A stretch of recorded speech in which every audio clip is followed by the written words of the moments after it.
moving around your subject, being aware of what's happening in the background and moving your position, manipulating that scene, I think people would get 10 times better photographs if they just be aware of the light and what's going on in the background. Today, we're talking all about your images and how important is photography for marketing your business. Have you hit a wall when it comes to growing your business? Then welcome to Wingnut Social, helping home professionals, industry influencers, and creatives accelerate their business through an improved social media presence by translating digital influence into physical success. Whether your focus is interior design, travel and tourism, or hospitality, this is your social media tightly fastened. Now welcome the hosts of Wingnut Social, Darla Powell and Natalie Graff.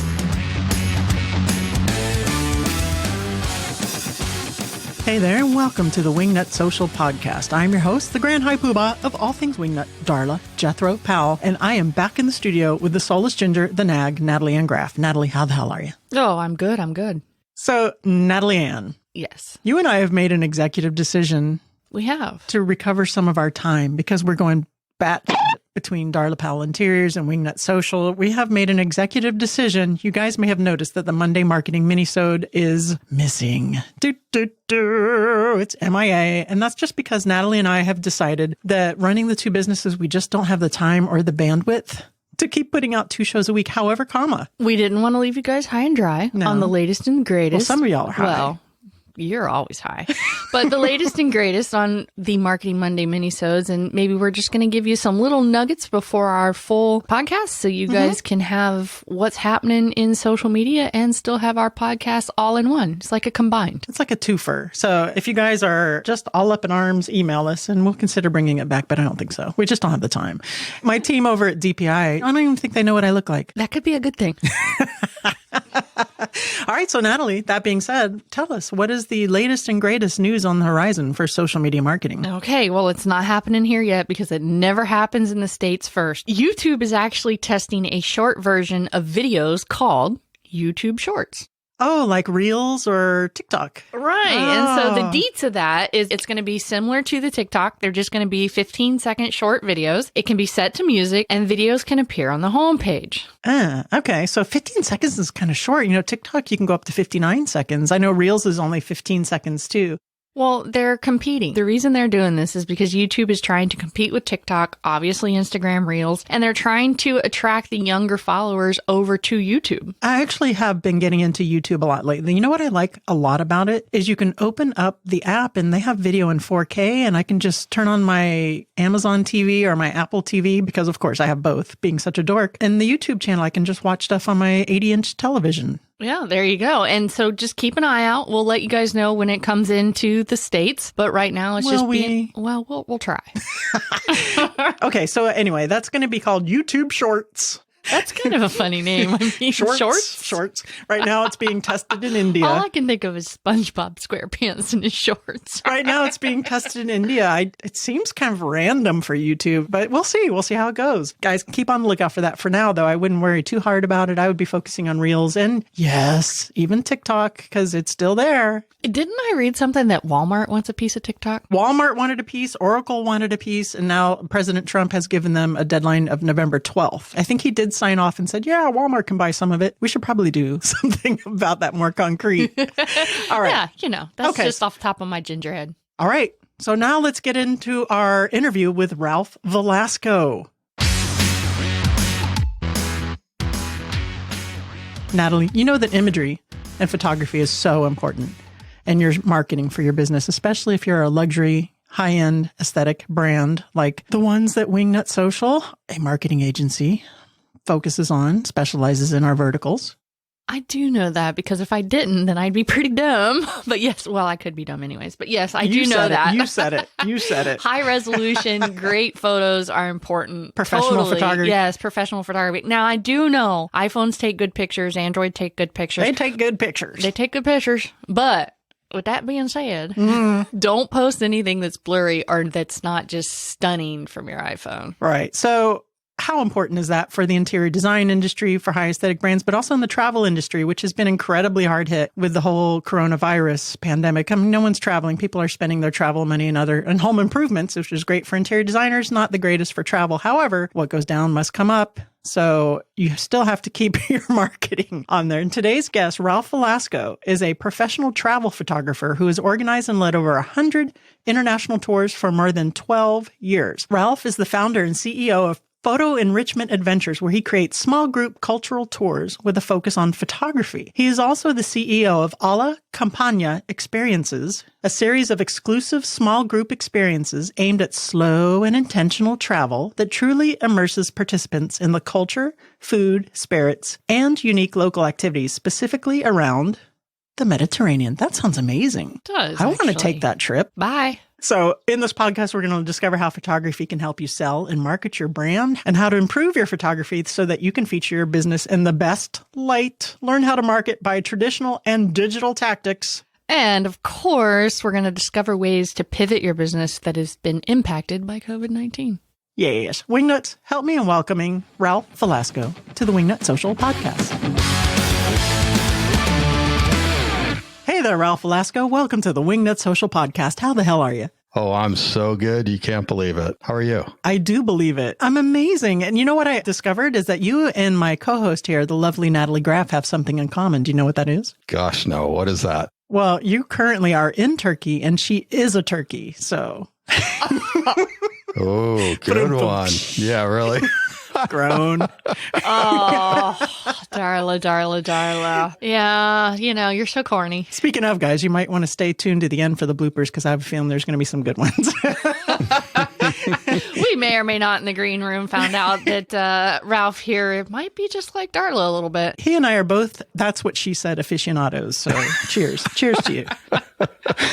All right, Ralph. Ralph, today we're talking about the importance of photography, right? In your marketing for your high aesthetic luxury brand or for your travel business. How important is that for your interior design business? So tell us just a little bit about your bona fides there and we'll get into it. Yes, I've been organizing and leading cultural tours with a focus on photography around the world for about 12 or 13 years now full time. And in that period, I've done over 100 international tours outside of the U.S. and 100 in the U.S. And so I bring small groups around the world and we talk about travel photography and get into the culture and try to do a deep immersion into each of the places that we go. And it's been something that I've absolutely loved. I mean, I always say it only took me 45 years to figure out what I wanted to do with my life, but most people never do. So I'm happy about that. I did the same. It took me 47 years. This is when I started a design business. You're a late starter. Yeah, but I'm young at heart, although I might be hot flashing as we speak, let me tell you. Okay, so let's talk about how important photography is in the aesthetic quality, having professional photography for your travel and tourism business, for your interior design business, or for any kind of marketing period. How did you discover that that was impactful to get people to sign up for your tours, to increase your travel business? And tell us a little bit about that. Sure. Well, certainly for travel, I mean, the images are what sell. The old adage, every picture paints 1,000 words. It's probably more than that, but so important when it comes to travel because people want to have an idea of what they're going to see and experience when they go to a place. And I always scout our trips at least a year in advance and go to these places. And that's what I'm doing in Turkey right now is scouting for a future trip. I go there, I get all the photographs, I get the video, I meet the people, try the hotels and restaurants and all the experiences and activities that we'll do. And then I pick and choose what I think will work for our groups. And certainly the visual part of it, when you're marketing mostly through the web, through websites, through social media, the visual part of it is just so important, especially for, I don't call them, certainly not photo workshops. And I even gotten away from calling them photo tours. So that's why I kind of came up with cultural tours with a focus on photography. So photography is a part of our trips, but the visual is so important. When you're doing these little scouts and you're checking things out, do you tease it via social media, like on a story or, hey, check out where I'm going to go to try to keep your future clients titillated? Yeah, attention. Oh, absolutely. It's a huge part of what I do. And yeah, I'm here, look at what I'm seeing, what I'm doing, who I'm meeting, and you could do this too. It's a big part of it. I just love to share and to share the places that I am, the people that I'm meeting, the things that I'm doing.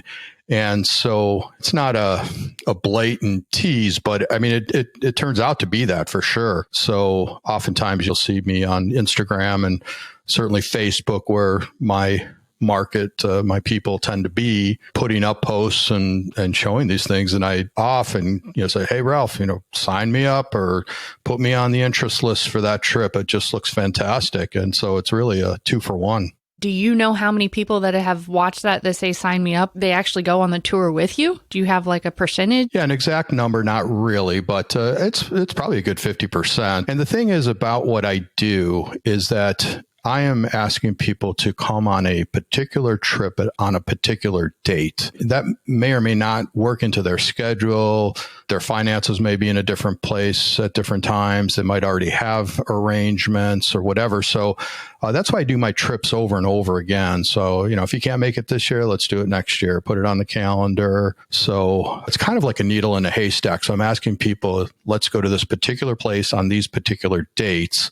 And so all the stars have to align for that to happen. But I only need 6 or 10 people to come on a trip, and I've thousands on my list. So all my trips almost always sell out. So over the course of time, since you've been promoting your travel tours with your photography, what have you discovered works and what works less well? Are you finding broader shots of the whole vista are better, or some little vignette shots? Give us a little bit of advice there. As far as the types of images that work, yeah, the types of images that are are using filters. Are lighter images better than darker images? What have you found works best for you to get the interest of people who are interested in taking your travel tours? Sure. So I am a travel photographer, and I always say that a travel photographer has to be a jack of all genres, master of some. And what I mean by that is, there are architecture photographers, people photographers, food photographers, people that specialize in a particular genre. But as a travel photographer, I think you have to be good at all these types of photography and to be able to tell the story and to give people an overall sense of the place. If I was running specifically food tours, then I would want to show all food photography. But I want people to come on my trips for an overall travel experience. So these are the landscapes you're going to get. These are the people you're going to meet. These are the activities you're going to be a part of. This is the food you're going to eat. And that tells the story. And whether or not you're leading tours, but if you want to go to a place, capture a set of images, and then show your friends and family how great that place was, you probably want to show them a variety of types of images and not just all pictures of plates of food and selfies. That only goes so far. That makes sense. And how that also can segue over to the interior design industry too, is that on Wingnut Social, we've been posting a lot of travel pictures and great outdoor spaces that combine a little bit of that as well. And I think that all those things that you described, the people, the food, the places, I mean, I'm sitting here just dying to travel, and you haven't even said anything specific like a place, because it elicits emotions, right? It helps people to put themselves in that space, a good photography. For sure. And if I could expand on that, about the interior design. So I'm always talking about, as photographers, we're storytellers. So we go to these wonderful places and we want to come back with a set of images that tells a story. You don't have to tell the story of a place or a region or a country. It could be of the interior of a home. And that you're going to want to look for the big, wide, overall, what we call establishing shots. Then the medium shots that show a portion of the room. Then you start getting into the details. And to me, the way to differentiate your photography is almost always in the details, because everyone's getting that overall establishing shot, that postcard shot. But it's those people that are really seeing the photos within the photos, the photo opportunities within the scene, that I think that's the best way to differentiate your photography from someone else's, or your interior, I suppose. Absolutely. I agree with you. And in fact, you wrote a book called 101 Tips for Developing Your Photographic Eye and More. So we have a lot of people out there who are maybe they're just starting out there in their businesses and they're doing their own photography. How does someone develop an eye for that to know, okay. The photo within the photo. Yeah, the photo within the photo. Big room shots kind of seem okay, big room shots. But when it comes down to getting those details and lining up those photos, what do you suggest for our listeners to improve their own photography skills, or do they just give up and hire a professional photographer? Like I do. I mean, there's definitely something to be said for professional images that, depending on what you're trying to do, it could really pay for itself to hire a professional who knows those things. But, nowadays we're all photographers in some way or another. And it helps, even if you do hire a professional, to have a good sense of photography, to then tell them what you're looking for, explain to it, what about this kind of thing? I really want to emphasize this. And so I always talk about looking deeper into the scene. We all walk into that interior and we see that beautiful space, but then consciously look deeper into the scene and focus more on, let's say, the 12 vignettes within that scene, and then dig deeper into those. So you're like drilling down deeper and deeper. And we all can do that. You don't have to be a photographer. We all do that subconsciously, whether or not you're taking photographs. And so my next book is probably going to be, and I'm just in the early stages of putting it together, about the difference between looking and seeing. And there's a big difference that we don't often think about, but we all walk into that room and we look at it. But what do you really see? And that's something that you need to do consciously. You need to really think about it and consciously look deeper and to recognize those little sort of sub photographs within the bigger scene. And anyone can do that. And having that capability. Now, some people say that you have to be born with a photographic eye, and I don't think that's true. I think it can be learned. It helps if you are, quote, born with a photographic eye, but it can absolutely be learned. And so that's what I like to teach, is teaching people how to see. I like that take, because you're not wrong, right? When I enter a room or if I go somewhere and I see a beautiful space, you're taking in the whole thing first. And then as you're in it longer, you are starting to dial into more details and then dial into more details. So that progression actually puts it into a sense of understanding for me, right? I'm not sure I speak English for a living, but yeah, that makes total sense. Your travel photography is on your Instagram all the time, and it's under the Instagram account called Continental Drifter. So my question to you is the impact of social media. We talked about it, that you do get that sign up list. Hey, sign me up, sign me up. Do you run any paid ads on your Instagram account? I don't. I've never done any paid ads on Instagram. I have done some Facebook ads. To be honest, I started because I've got a new travel blog and YouTube channel called the Continental Drifter. And whenever I start a new brand, I create all the social media accounts for those platforms. And to keep it simple and kind of easier on myself, but also on my followers, I'm actually kind of focusing everything on @Velasco instead of getting brand specific, because then I've got 5 accounts that I need to focus on, which is really difficult. It really, really, really is.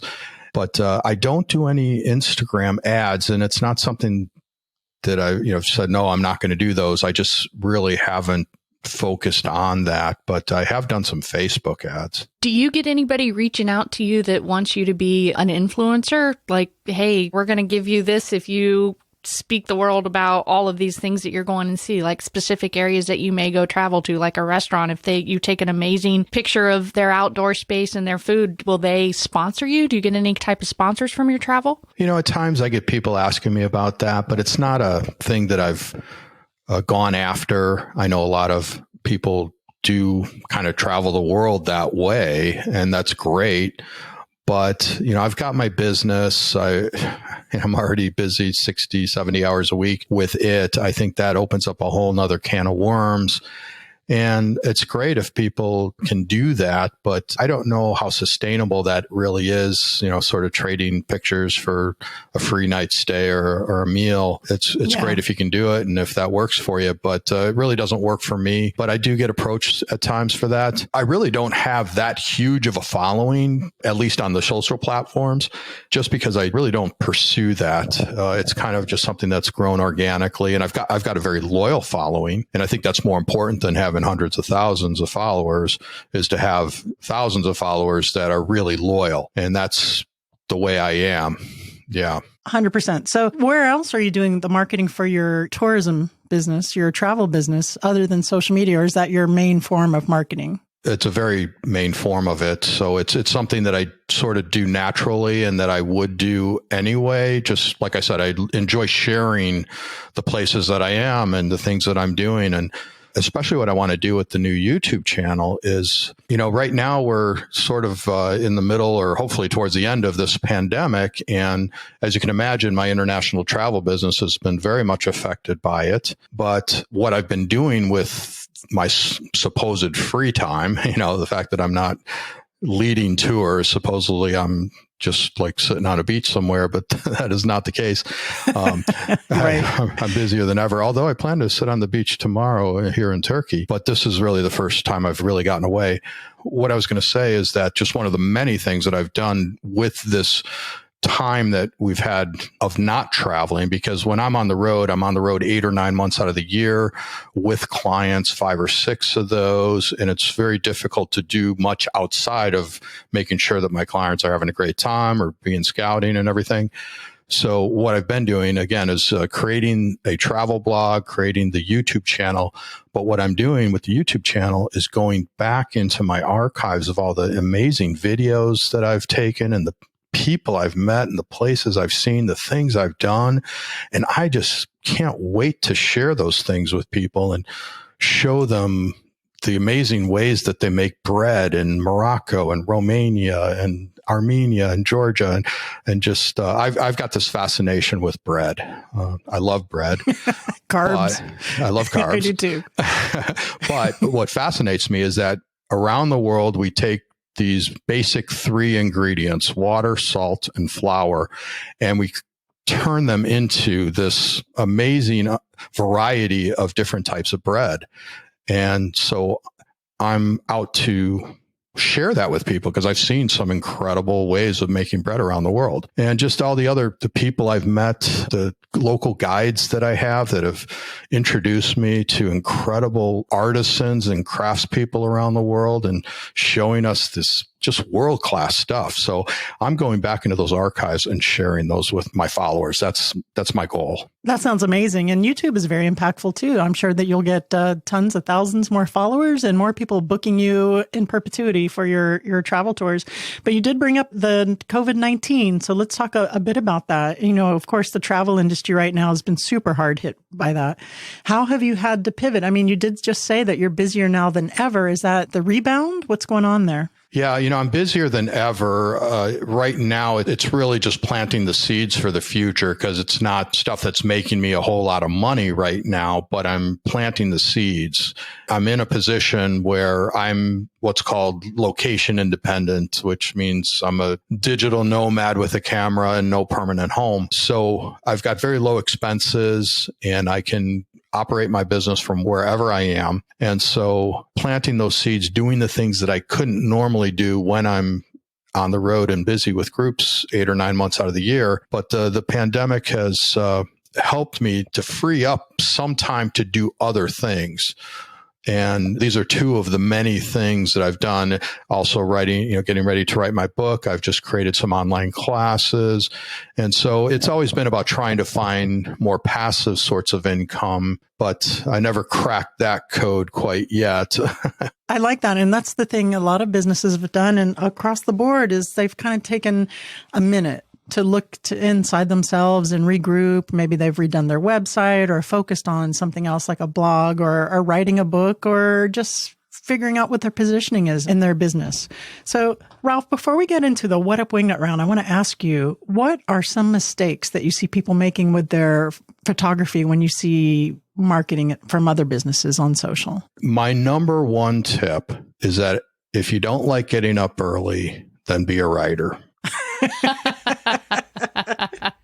And I wish I had actually come up with that saying, but a photographer named Patrick Symes came up with that, and I always quote him. But what I mean by that and what he means by that and the reason I quote it is that it's all about light. So being sure that whatever you're photographing is in the best possible light.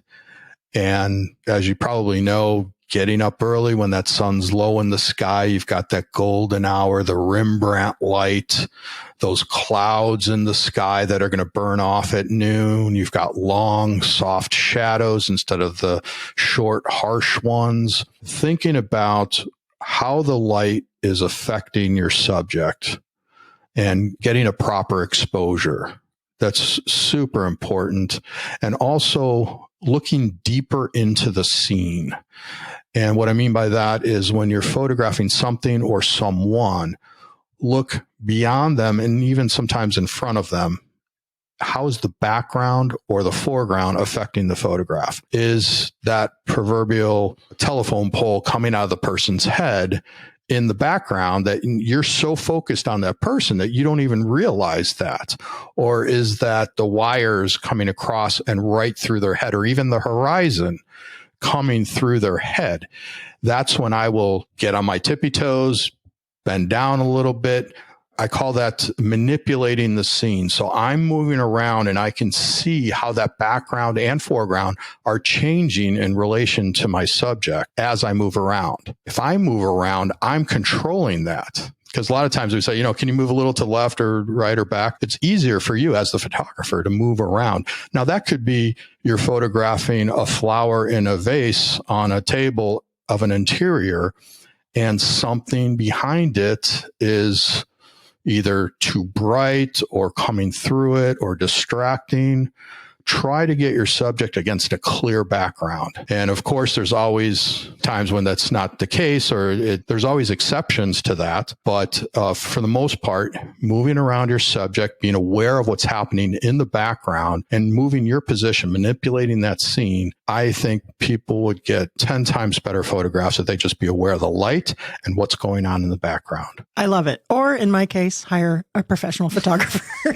There you go. No, actually, I'm just kidding. I've actually taken some pretty good iPhone shots. I'm getting better. Natalie's actually a pretty decent little iPhone photographer, I got to tell you. I'm shooting more with my iPhone than I ever have. And I'll bet 50 to 60% of the time, I'm either shooting video or photographs with my iPhone. But what's the beauty of these devices is that you can also get panoramas, slow motion, time lapse. They do all this stuff. And then you can put them together in the iPhone with something called the Memories feature in the Photos app and put together a nice little slideshow or vignette of what your trip was or whatever the story is that you're trying to tell. It's so simple. Everything's in that one device.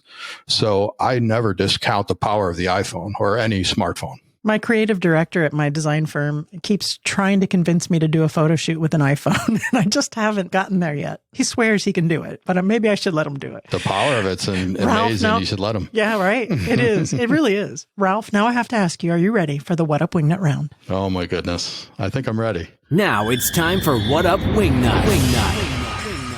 If you were a tree, what kind of tree would you be and why? I would be an olive tree. And I would be an olive tree because, number one, they tend to be in and around the Mediterranean, which is my favorite region of the world. That's where I am right now in Turkey on the Mediterranean coast. They live a long, long time.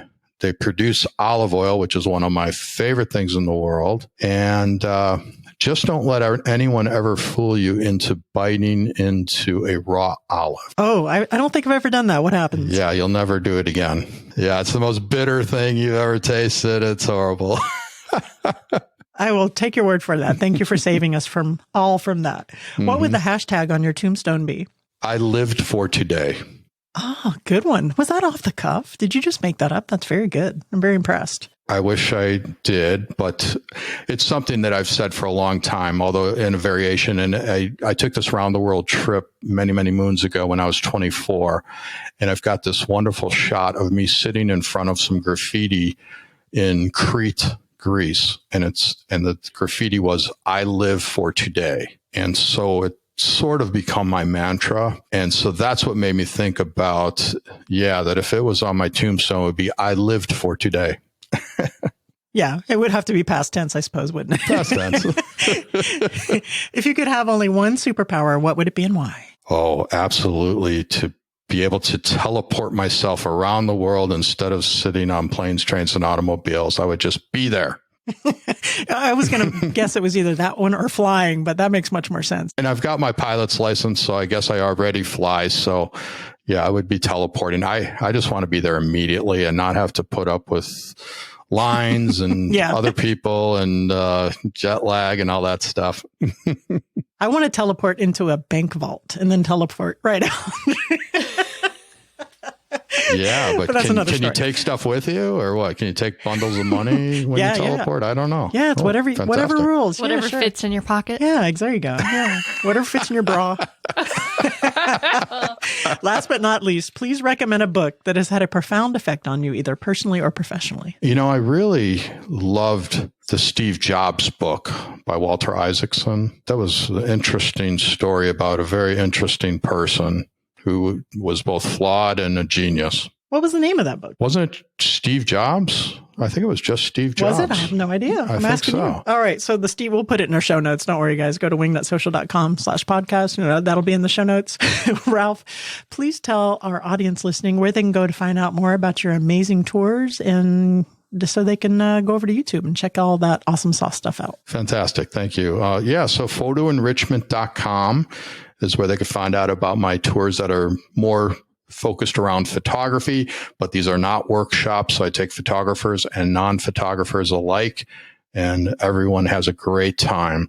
The Alla Campagna experiences are less about photography and more about being in one, maybe two places for a shorter period of time, but really having a deep dive and great cultural immersion in those places, typically in and around the Mediterranean countries, staying in private castles and agriturismos and wine estates, former villas, beautiful properties, where the property itself is a destination you may not want to leave. And then finally, the blog is continentaldrifter.co. And the YouTube channel is Continental Drifter as well. And everything's linked to each other all around. Ralph, thank you so much for joining us. I think I want to talk Natalie into taking one of those trips. That sounds amazing. Not the photography one so much, although I think that sounds terrific too, but the one that's very immersive, the Alla Campagna experiences. Natalie, let's sign up. I think you would absolutely love it. And they were named after a little homage to my mother, whose last name is Campagna. And it means countryside, because Campagna does mean countryside in Spanish as well. You're right. But the way that we spell it is Campagna, but it means countryside. And these are tours that are to the countryside. So Alla Campagna. So that's the whole idea of these. You'd absolutely love it. Thank you. Do you do any tours in France? Yes, I do a Dordogne trip, and I'm working on one to Provence. So just fantastic stuff. Did you do any during the Tour de France? I kind of want to go during the Tour de France and catch a couple legs. I don't. I love the tour, but I have not done that. I tend to try to stay away from the big and busy types of, especially these days. The Alla Campagna experiences I created about 1.5 years, 2 years ago, and I think I was a little bit ahead of the curve of where people are going to want to start how they're going to want to start traveling. And it's like really small groups to remote places, outdoor activities, hiking, those kinds of things, instead of the big capital cities and, lots of people and stuff like that. But I love the tour, and so I can absolutely understand that. Me too. And I do try to stay away from Europe in the summer, to be honest with you, just because of the crowds. Oh, okay. Great travel tips there, and some extra additional insight there after our What Up Wingnut round. Guys, be sure to check out Ralph, and all of his links will be in the show notes at wingnutsocial.com. Ralph, thank you again for joining us so much. You have an amazing time in Turkey, and enjoy whatever it is you're drinking. Oh, I just had some wonderful Rockies. So thank you very much, ladies. It was so nice to meet you, and thanks for having me on the show. It was a pleasure. Natalie and Giraffe. Yes, Jethro.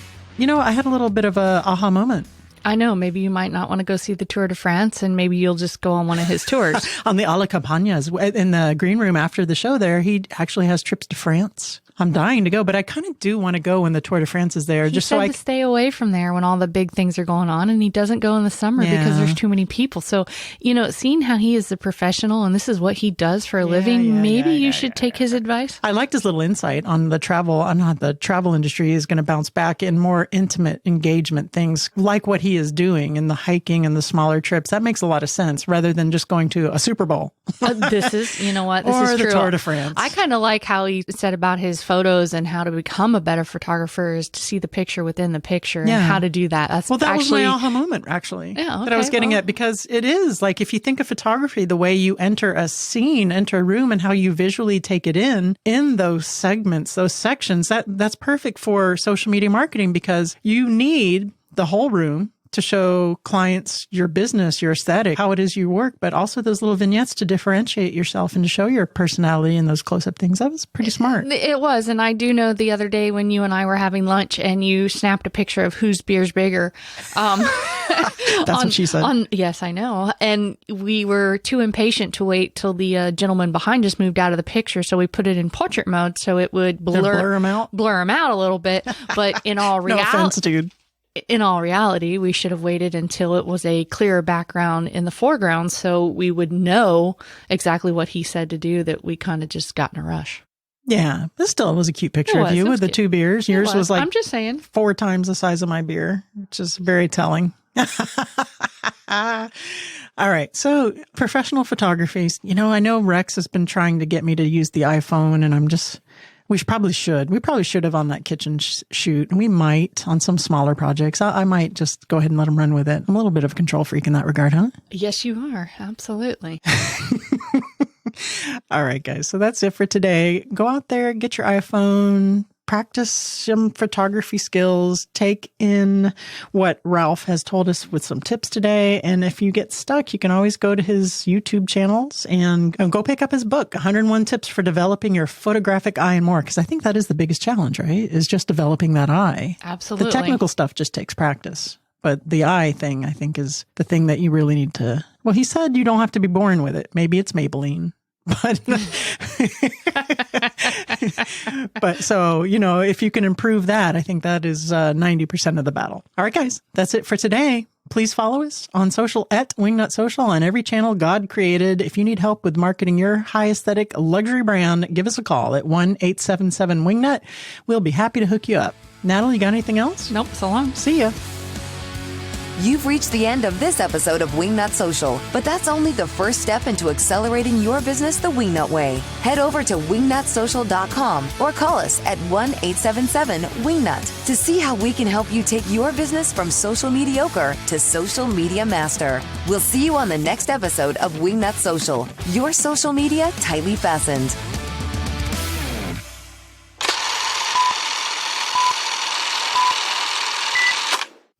Whistly nose, hi-ho, hi-ho. It's off to whistle out of my nose. Do you have whistleitis? Photographer. Trust me, what could go wrong?